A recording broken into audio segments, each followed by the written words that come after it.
Hey, everybody. Welcome to episode number 28. Yes, 28 of the Think Like a Marketer show. I'm Randall Chestnut, and today we're going to talk about signs you have what it takes to be an entrepreneur. So, this is a big topic. Like entrepreneurship is being thrown around like, if you quit your job, all of a sudden you become an entrepreneur.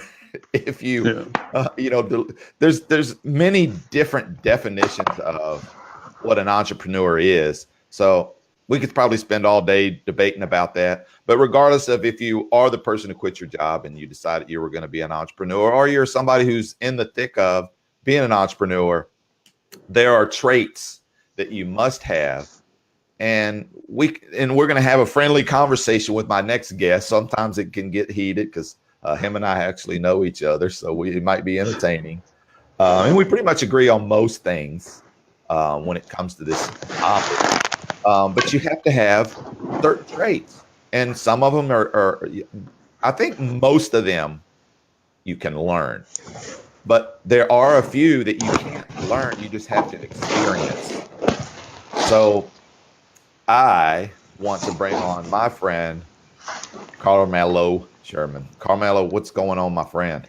What's up, Randall? What's up? Good to be on the show, man. Thanks for inviting me on. I always say, especially when somebody is a thoroughbred entrepreneur, when they give me their time, because that's the one thing that most entrepreneurs value the most, is their time. So I appreciate you giving us your time coming on the show.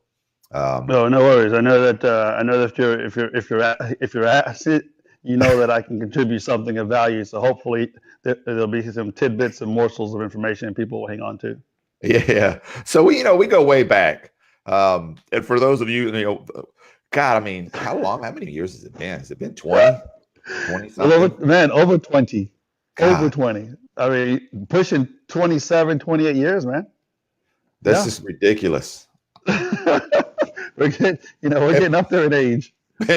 But I think about the times, because we talk about deep topics a lot when we're at IHOP or when we're out just hanging out, and I think about all the times that people probably witness us talking and debating or discussing topics, and they go, should we leave? Are those people going to kill one another?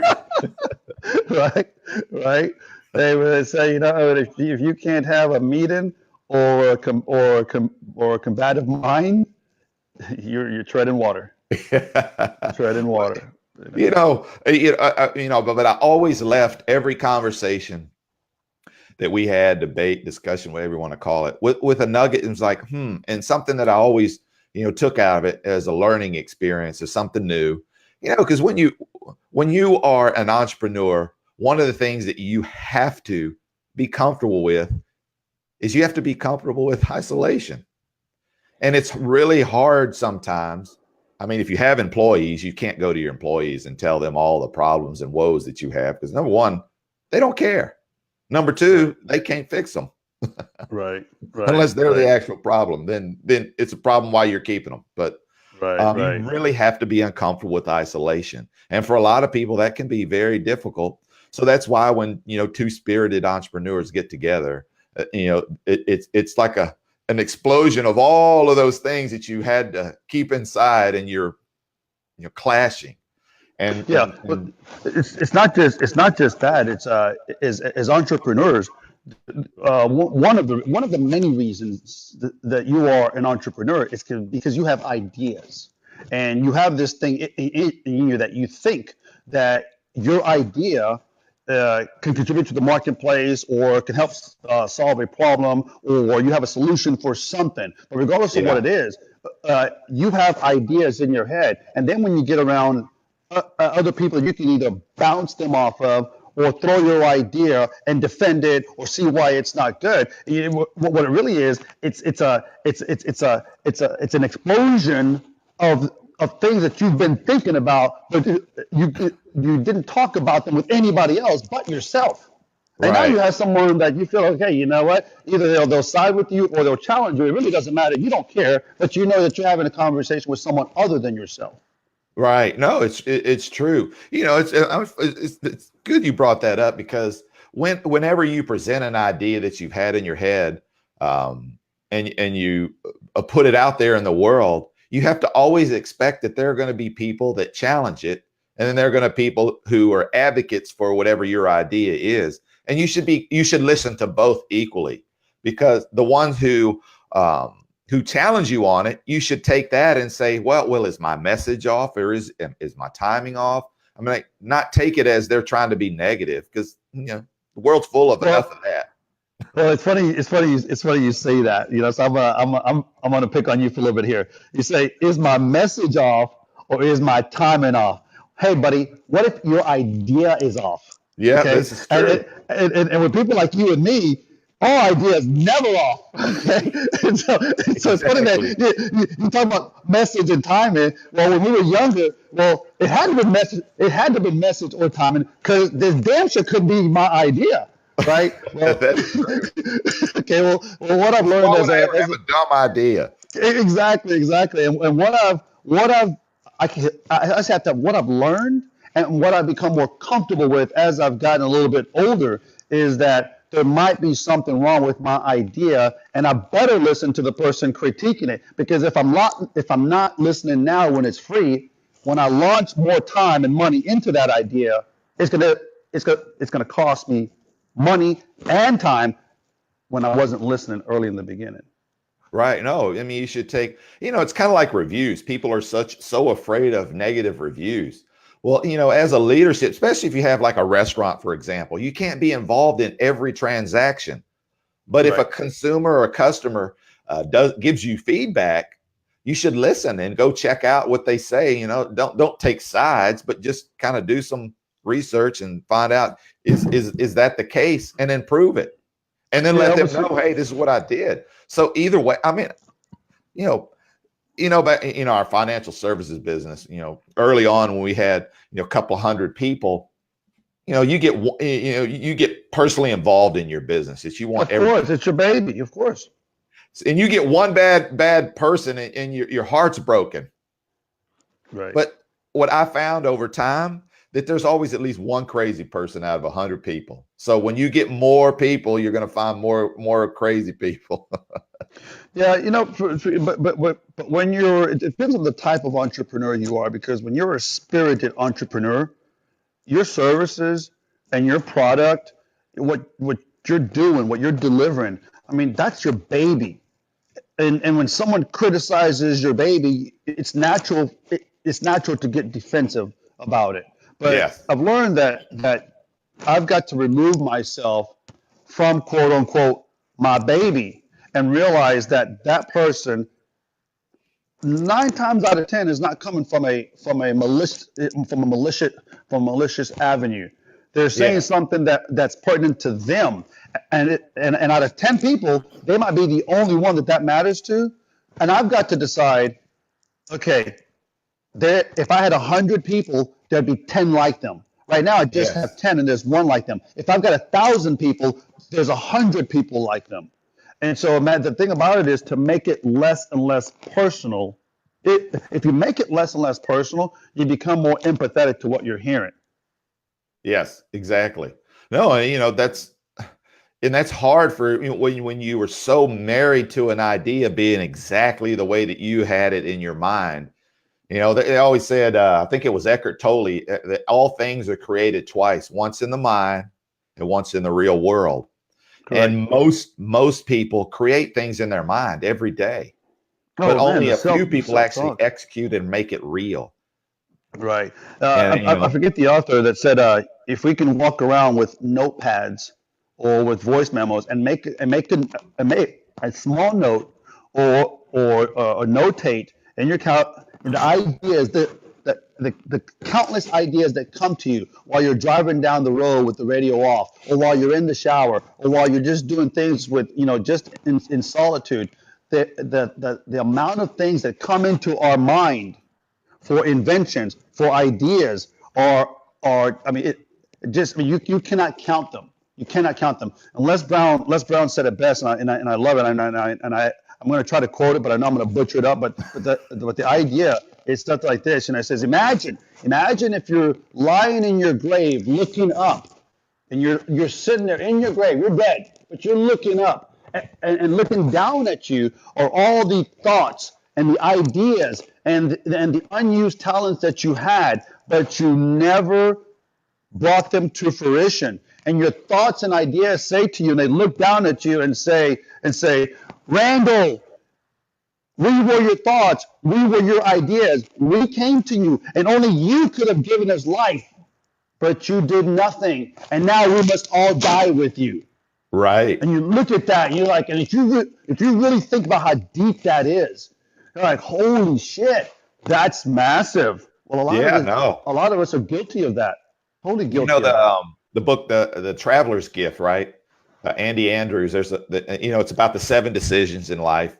From taking responsibility to always choose to be happy, because it's a choice. When you wake up in the morning, you could choose to be upset about the world, or you could choose to be happy. It's your choice. It's your choice. Making you anything, right?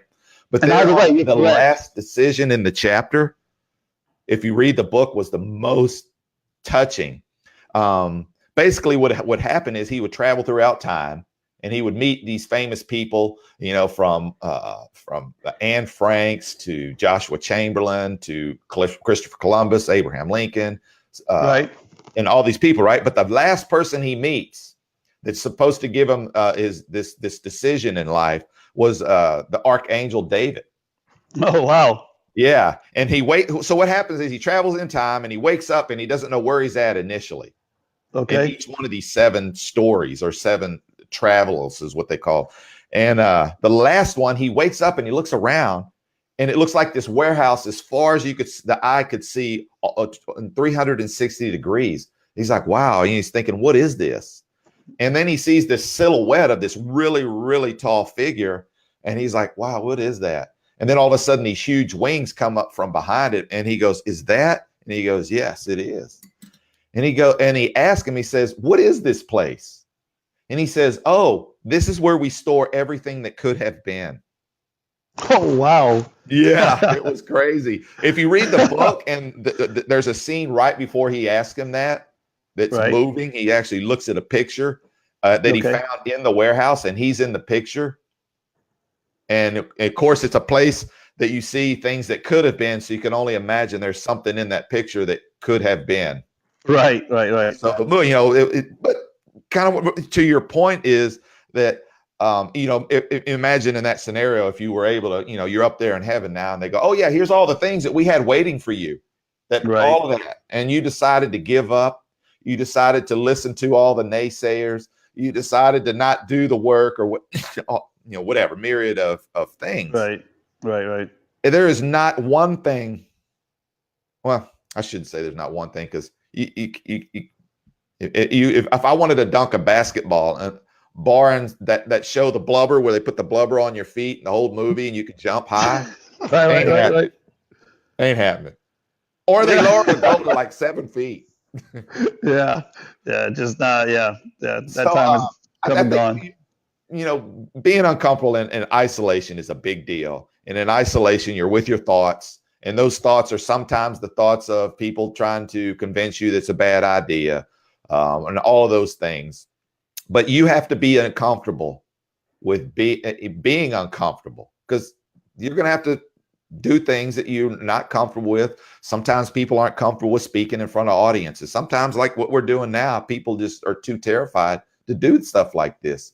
So I think that's good that we can move to the next part of you being an entrepreneur, and that is you got to be okay with being uncomfortable. And I know for 100%, without a doubt, that's not something you suffer from. That's funny, because you look back and you well, I'm not somebody, but I've looked back and I thought to myself, at what point in my childhood did I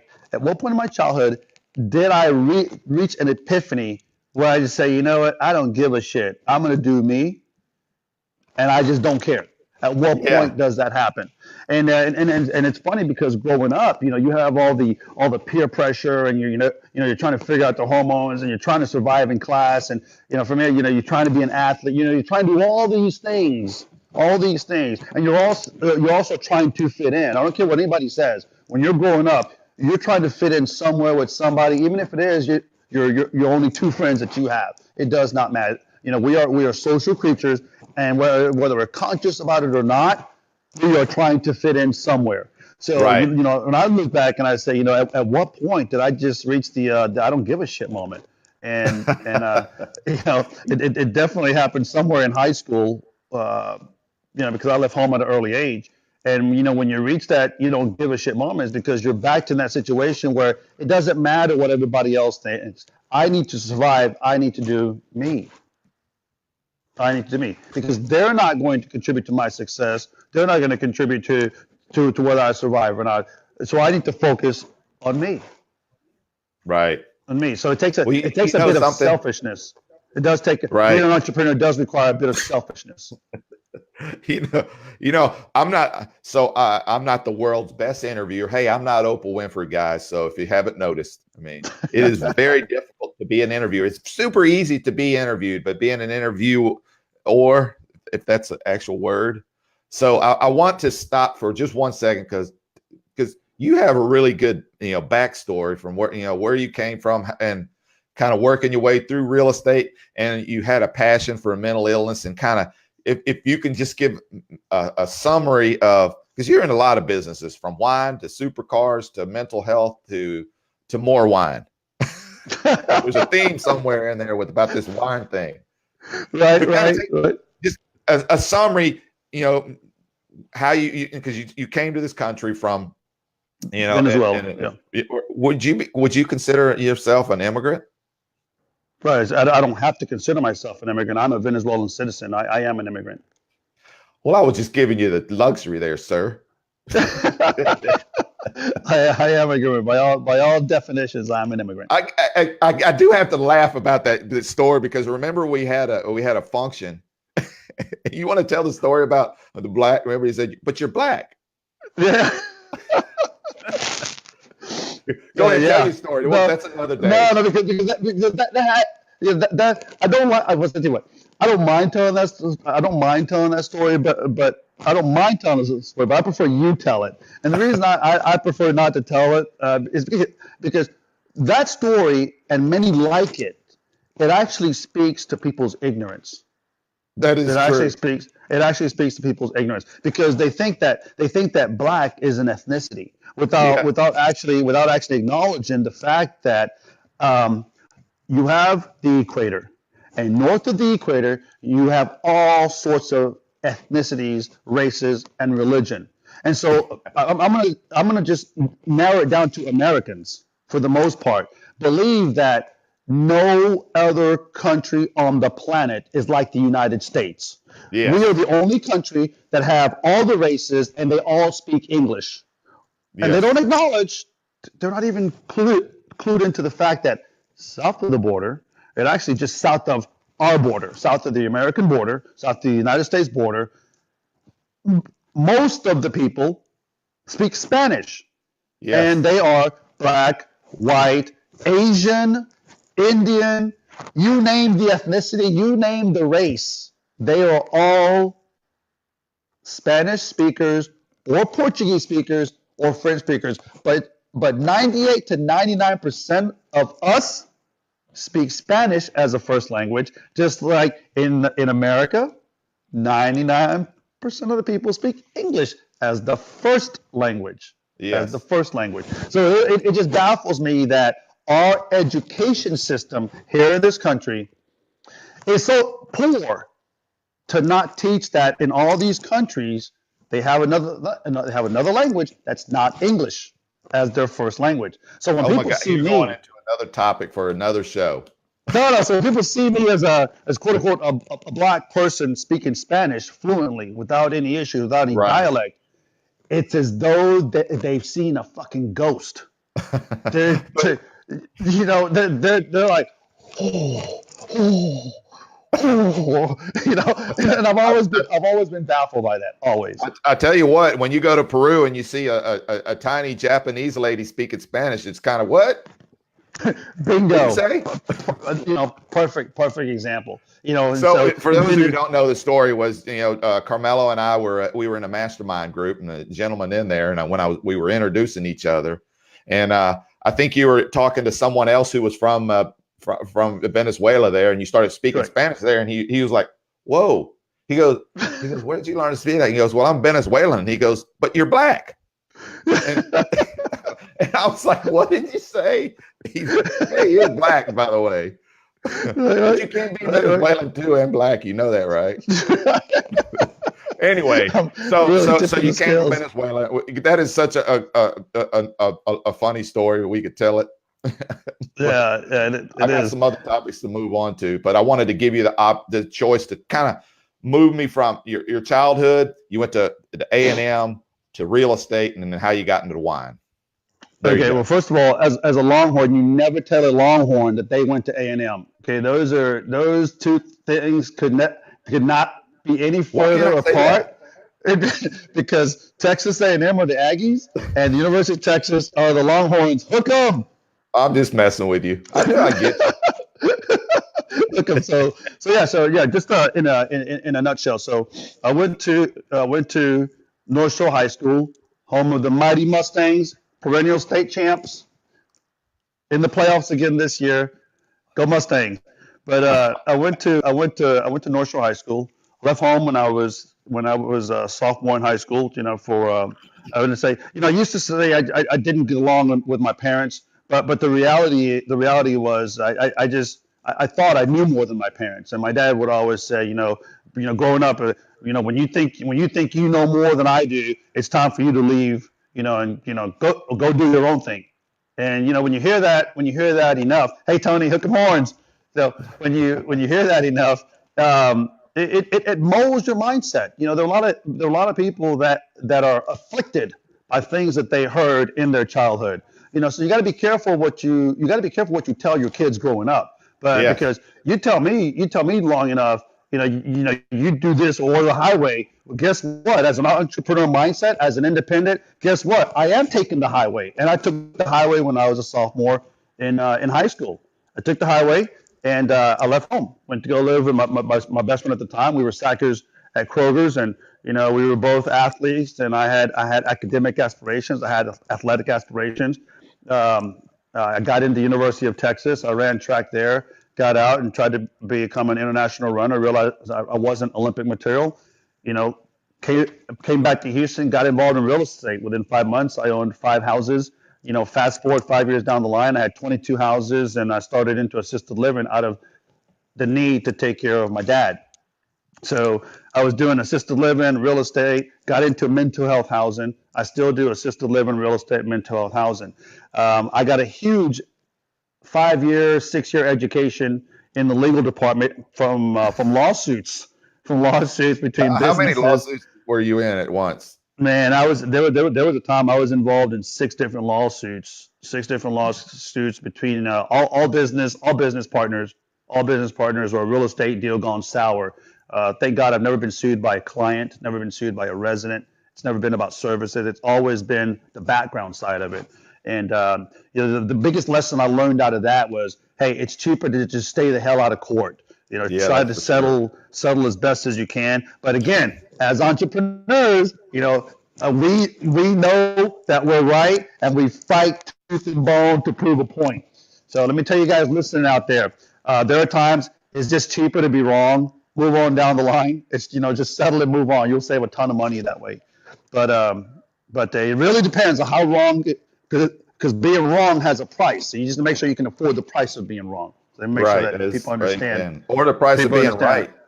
Yeah, or the price of being right. So you gotta make a business decision. 'Cause at the end of the day, it is a business. It's a business. It's a business. So you gotta make a business decision, not a I'm gonna be right to the death decision. And I have a tendency to I want to be right That's a to great the point. death. A lot of times, some people just want to be right because it's their personal, it's their emotion. But when Right. you run a business, you got to remember the business is its own thing. Yes, sir.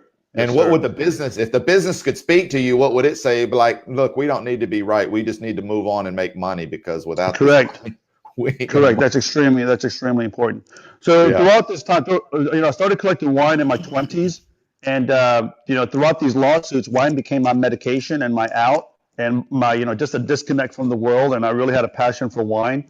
Invested in a wine storage facility. Then in 2012, I went to Mendoza, Argentina, with my good buddy, and we decided then that we wanted to make wine.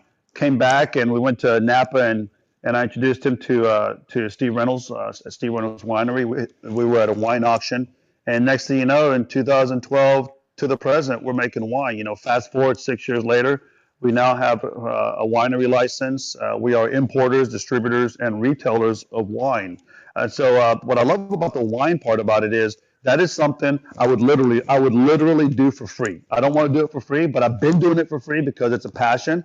But I found a way that I can do something that I'm really passionate about and make money at it at the same time. Now don't you guys out there listen? I didn't say we're making money right now, but we are on an upward trajectory because we are a new business, right? But at the same token, every business has a starting point. It has a sacrifice point. It has a you're going to go through your pains of am I really going to survive point. And unless you're an entrepreneur or unless you're in upper level management where you share some risk, a lot of people don't understand that. A lot of people are not ready for it. They're ready to just, when they check out at 5 o'clock, they don't want any responsibilities on the weekend. They don't want any responsibilities at night. Well, as an entrepreneur, you never check out. You are in check 24/7, 365. It doesn't matter if you're at the bar mitzvah or if you're at the wedding or if you're at the Super Bowl in the suite.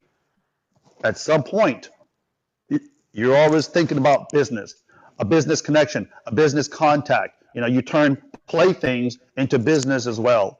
And so the beautiful thing about the wine situation is when you're drinking wine, wine is not like a shot or a beer that you chug. You're sitting drinking wine with other people that can appreciate finer things, and they're usually other business owners or judges and lawyers or upper level management. And so the quality of the people that you're actually associating with will also spur you to either be better, do better, or get off your ass and try to be like the people that are doing better than you, because you're at the low end of the totem pole. So it's no. I mean, Randall, everything that I got involved in, from the car club to the wine. When I got involved, I'm at the low end of the totem pole. But for people that are hungry, you figure out real quick how to get off the bottom, and be relevant to the group that you're involved in. Because if you're not relevant, you're a drag. You're an anchor. You're holding the rest of the group back. And a true entrepreneur doesn't want to hold anybody back. Yeah, no, it's right. Something that you point out, there were so many good nuggets inside of what you just said. One of the things is there are great MLMs, right? These companies, and for those of you who don't know, like selling life insurance is like an MLM. I mean, you sell a product and then somebody else pays you when somebody gets it. There's so many different systems, right? And there are people inside of those systems, from Herbalife to there's even wine MLMs. They have systems, right? Here's the thing. Right. People believe in the university or the college path, right? They believe in that system. So much so that they're willing to invest hundreds of thousands of dollars in an 18-year-old child who has no idea what they really want to do for the most part, who's going to be left to their own devices for the first time in their life at the highest point of their hormone cycle. Right. And say, go out in the world and figure out what you want to do. I'm willing to give you $200,000 is basically what they say, or a bank gives them the money, and figure it out. Right. But people believe in that college or that system so much so that they're willing to do that, right? What I say, well, why don't you believe in a system like, I'm just going to throw the one that I can think of, Wine Cellar, right? Believe in their system. If you go and you take the same approach as you did in college, go study the system, understand the system, and do it exactly the way the people who were making millions of dollars did it. Why can't they trust that system? You know why? Because it makes them uncomfortable. College is Well, not uncomfortable. You just go to class. I think anybody, you just go to class and do what they tell you to do. That's it. okay, so I will. First of all, I agree with what you're saying, but I'm going to add a little more substance to it. All right, having been married to an educator Yes. who by the time she was 25, she had her bachelor's, her her master's in biology, and her PhD in molecular chemistry. Then That's she came to the Woodlands High School and was, basically the head of the chemistry department there. You know, I can tell you that it's really the education system in this country up until the high school years. What happens is both parents and children get force fed and brainwashed to believe that if you don't go to college, you're not going to be anything. And then you always see these studies that come out and they say, oh, the college person earns this much more than someone that just has a GED or a high school. Well, ladies and gentlemen, I'm here to tell you that's bullshit. Right? yeah. It's bullshit. And here's why it's bullshit. The other study says 80% of people that go to college end up in a career that they did not study. Let that sink in. 80% of the people that go to college end up working in a career that they did not study. Now, I think the Mormons have it a little bit better in terms of the way that they handle it. They say to their kids, look, go out into the world for 2 years and see what's out there and see what you're passionate about, and then go into your schooling and your formative years. They don't say it exactly like that, but I am a huge proponent of that, because for 18 years, kids are under their mom and dad's roof, and they're being forced to what mom and dad think, and what mom and dad told them to do, and what the teachers told them to do. Well, it's not until a kid gets out in the real world, like they do in Europe, where they go backpacking. They go backpacking for a couple of years once they get out of college and see the world and get other ideas in the head, and then they go out and try to do something with their life. But unless you're going to be a doctor, a lawyer, something in the sciences, a mathematician of some sort, something that requires that first college degree before you go into the graduate degree program, unless you're going into one of those fields, college is not for you right out of high school. And parents, please, your kid is not a failure if he doesn't go right into college. Yes, it's easy for me to say because I got that college degree. But let me tell you, there are many times that I wish I did not go and get that college degree, because I wasted 4 years, 4.5 years. I wasted a little more time than necessary. Extra program. And I've got tons of friends who are electricians, plumbers, heating, HVAC, the air conditioning and heater guy, the tile guy, the contractor, the blue collar worker that was the blue collar worker and now owns the damn company. I've got tons of friends in my circle who do extremely well and never went to college. Yep. And they hire the college grads. Just let that sink in. Well, good. Well, we could go. One last thing. College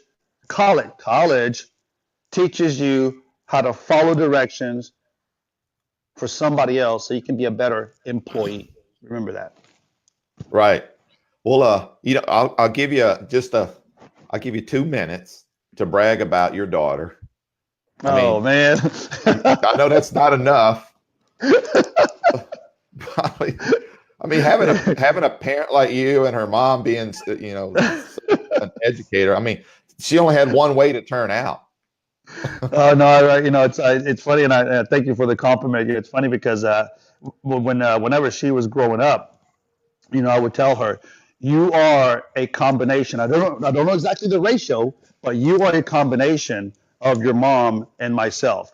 And I would go back and I'd tell her all the mom's accomplishments, in school, and the brain power, and mom's determination, and never quit, and just fight mentality, and her passion.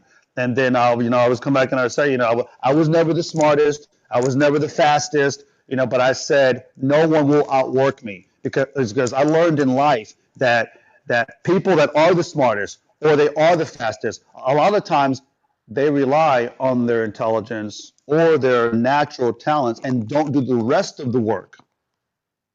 And so there were times that when I showed up because I did the work, I was able to keep up with them and sometimes beat them. And so I said to my daughter, you have your mom's gifts and you have my work ethic and my stubbornness, which is good sometimes. That's an understatement. I said, you've got the mix of both of us. So there's no reason that you cannot be a badass in school and you cannot be a badass in life. There is no reason. You have no excuses. And then I would add to that, I'm not going to give you $1 to go to college because your mom went to public school and look at all she accomplished. They were throwing money at her. They were just throwing money at her. We couldn't afford to go to college. I paid part of my way and I got a scholarship for part of the way. You have the best of both of us. There is no reason you can't earn a scholarship to some top school if that's what you really want to go do. Now, Right. obviously, I'm going to give her some Yeah, money to go to that's college. great. That's a good point there. But now she's killing it. She's for the last 2 years she carries a full load of AP classes. She's an A student. She made her first 2 Bs when mom passed away, and but in spite of that, last year, she made it to nationals as a freshman in rowing. And that was just like, wow, in 4 years of me being in high school as a runner, I never made it to the national meet. Never. And here she is as a freshman going, and she's sure she's going to go back to the national meet this year. And the funny thing about that is that she's doing it and she's excelling at it, but that's not even her goal. Her goal is academics. Right. That's a great segue into one of the other signs that you have it. What it takes to be an entrepreneur, and that is confidence. And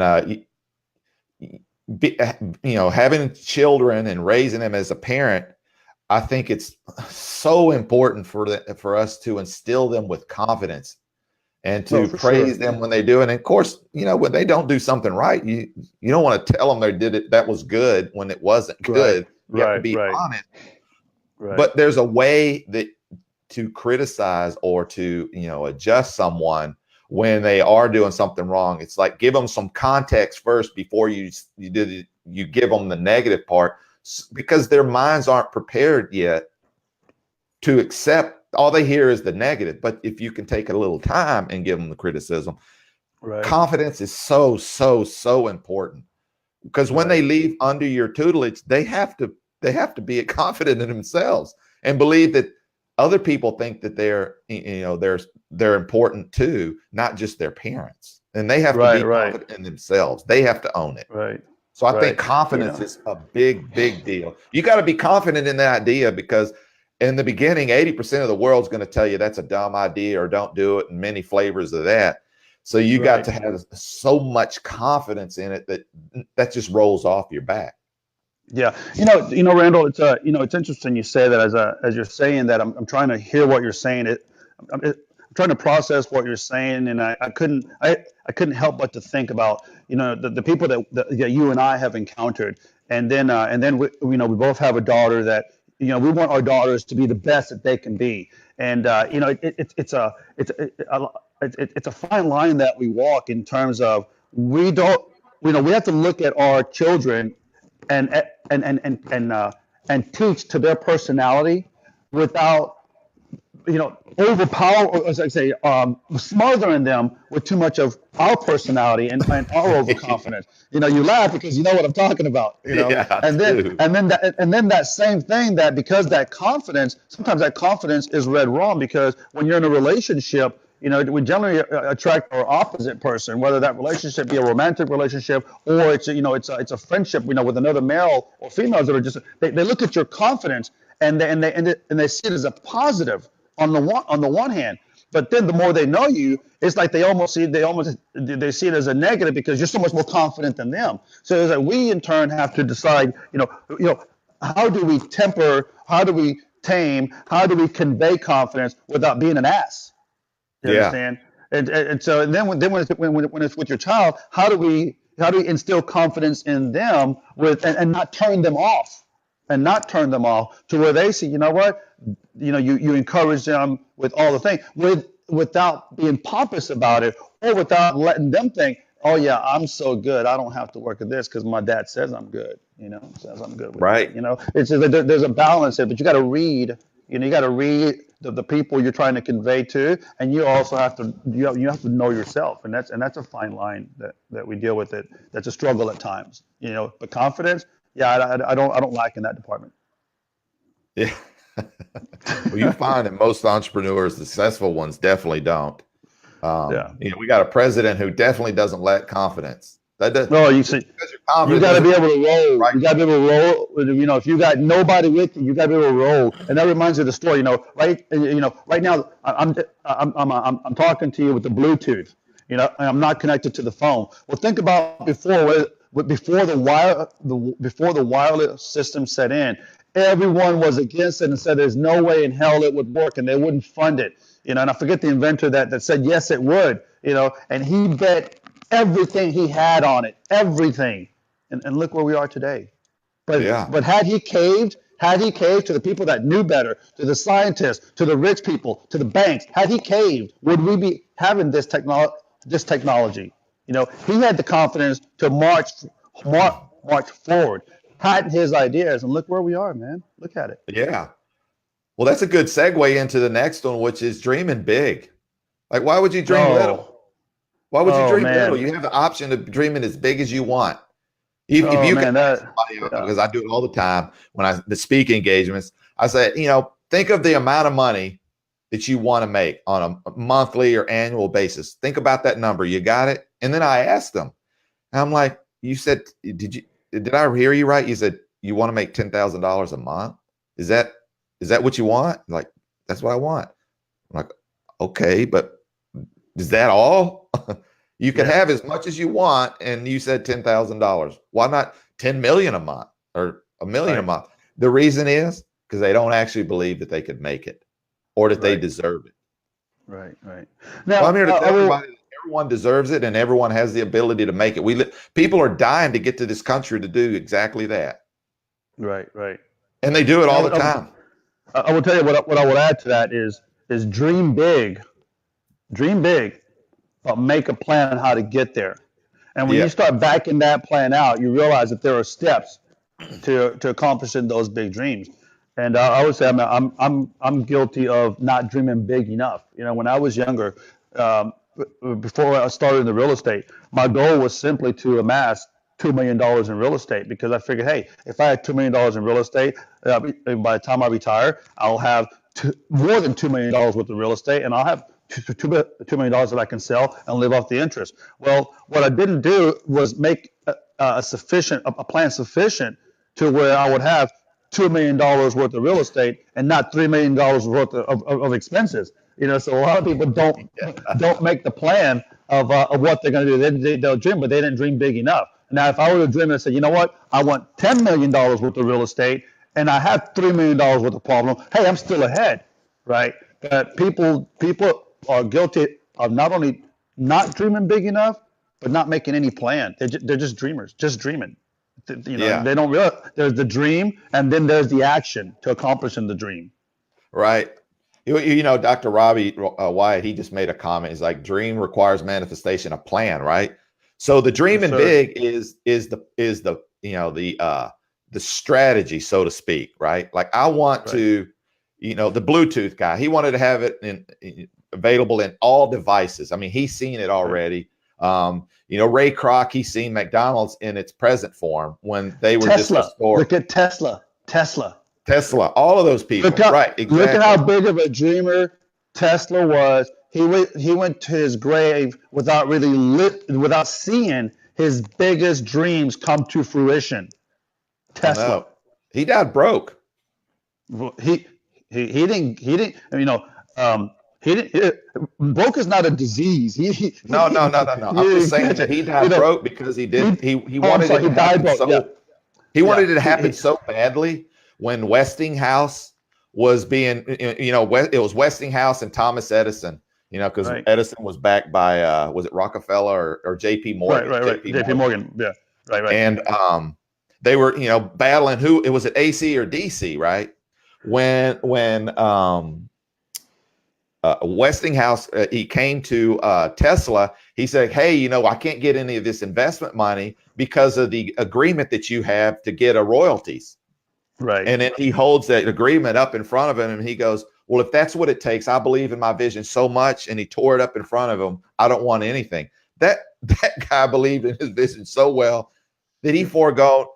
I mean, imagine the amount of wealth he would have amassed had he kept that. Because we all are on DC now. Right. Right. Right. So anyway, I digress. The But, no, plan, but, right? but, You have to but in that, think big, and now reverse engineer it and go all the way back to where are you at right now, and what's first step do you need? Well, I don't even have a business. Okay, step one, establish a business. Step right. two, and then just draw out and that's the plan of action. You got the strategy and a plan. And like Right. people don't understand there's a difference between strategy and plan. Plan is our strategy, building a railroad track from here to Dallas, right? Like that's a plan. The strategy is where's it going to stop along the way. Right. So Yeah. Where are you going to get the funding? Where are you going to get the customers? Where all that thing has to happen. So it also reminds me of people think that if they can just make a business plan, they're going to be successful. I'm here to tell you, a business plan is nothing but a business hope, because nothing ever goes exactly as planned, especially with timing. yeah, and Especially with last I timing. checked, hope is not a strategy. Of course, unless you run it as a platform in politics, then suddenly it's a strategy. So Yes, sir. Yes, sir. so Yeah. I want to. There's so many different. There's literally hundreds of traits that entrepreneurs could have, but none more valuable than this one, and that is your time. Oh, Your time for has a sure. value. Everybody's time has a value. When you pay someone to do something, you're saying that I value my time more than doing whatever that activity is, mowing my yard, to doing my nails, to whatever it may be. Pain. Right. Right. And too many times we give away our time for free. Yes, sir. Yep. So I will tell you. I will tell you in time. Right now that I'm going into another venture that requires setting appointments with people, because I'm trying to get wine placed in their restaurants, or wines placed in their wine bar, or I'm trying to get them to buy wine for the country club and whatnot. I tell you, there's nothing more frustrating than when I set an appointment and it's on the calendar, it's blocked off, and then for some other reason the other party cancels. Sometimes at the last minute because they've got something else to do. It's the most unfortunate. Sometimes I believe it. There are things that come up, but there's nothing more frustrating to me than something that I have something on the calendar, and then at the last minute it just cancels, and I have nothing else in that block to fill in because I have planned everything around that. And so, Right. Oh man, I might know that. conversely, when I make plans to meet somebody for lunch, to talk or whatnot, and then here at the last minute, they call and say, "Hey, something come up." That's frustrating to me as well. But I've come to accept that things happen. People are that way. So I'm getting better about having a plan B to fill time slots when at the last minute something happens, because time is the most valuable commodity that we have on the planet. You can lose all your money and you can make money back, but once you lose time, you can never make that time back. That If I is tell my daughter that I'm going to be at her practice and she's expecting me to be at practice, and then at the last minute something else comes up, I can never make that practice again. I can never go back and say, "Oh, I wish I could have, would have, should have" with her, because I gave my word and I spent my time elsewhere. So time yeah. is extremely important. I have a funny story about that. Mm, I believe in value in other people's time for sure, because I feel that same right, way. I was slotted to speak in a place, and it was in the Heights, right?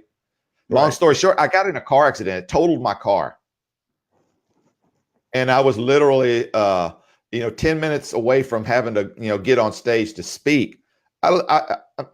I got with a guy, said, let me get a picture of your stuff. Here's mine. You okay? Boom. He was fine. My car was just total. Couldn't do anything with it. I had a record driver. I said, just pull it over there and I'll deal with it later. And they said, are you sure? I'm like, yeah, I'll come back. And I literally ran. It was like 2 blocks to make sure I got there. Did the whole speaking engagement. It was 3 hours long. Right. It killed it. And then I dealt with my issue. But I had asked somebody for their time, and I felt that it was so valuable that I was in a car accident, totaled my car, and just had them drag it and leave it in a parking lot, and I'll come back and get it. Yeah, no, it is. You give time and you give your word, which that reminds me of my current business partner in the wine venture. We had a conversation over at the motor club.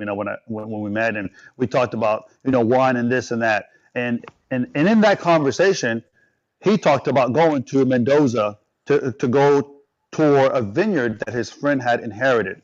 And he said, "Oh, it'd be cool to have you come along, et cetera, et cetera." And I said, "Great, I do want to go." And he gave me all the details and whatnot. And I said, I'd be there.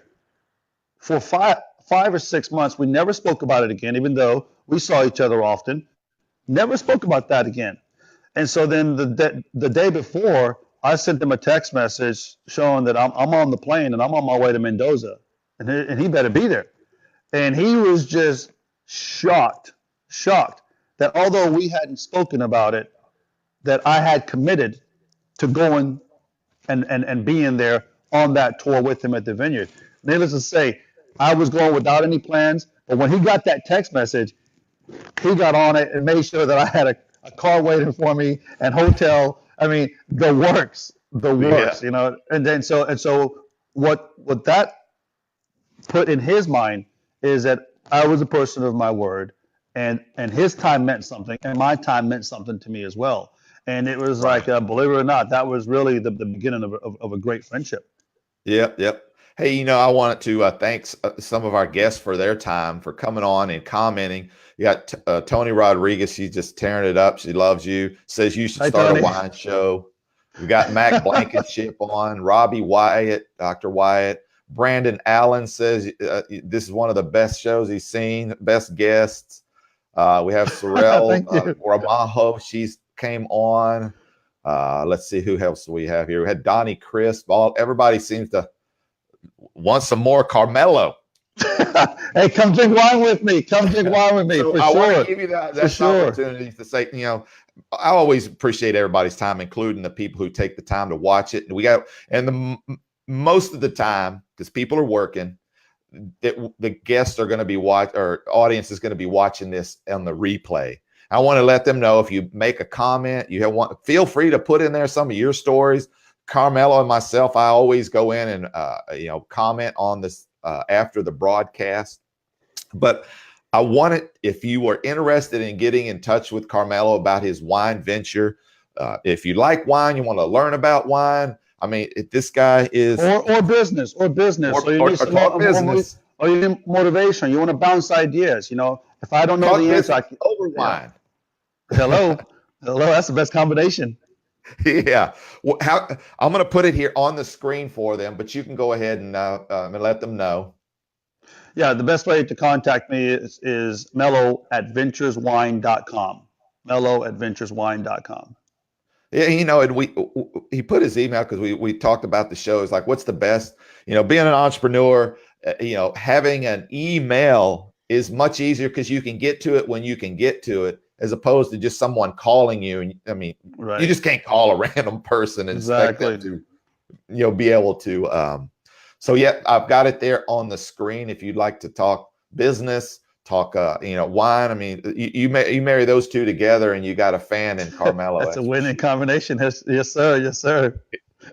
Well, man, I'm sure we could go another hour, but I don't have the time, and I know you surely don't have the time. No, I gotta get on the road. So I appreciate you coming on. Right. I will put in the description of this video your email, where everyone can get a hold of you. And again, Carmelo, I appreciate you taking the time to come on, and I'm sure everyone, just judging from all these comments, really enjoyed having you on. Hey, it was nice being here. It was a pleasure, Randall. It was learning from me as well. So thank you.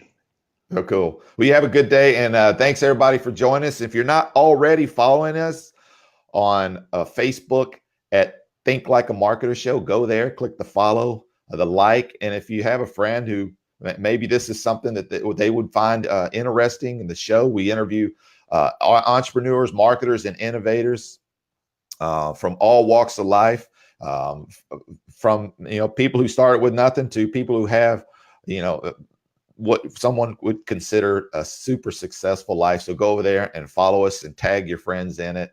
And again, thanks everybody for coming on board, and we'll see you next week on the Think Like a Marketer Show.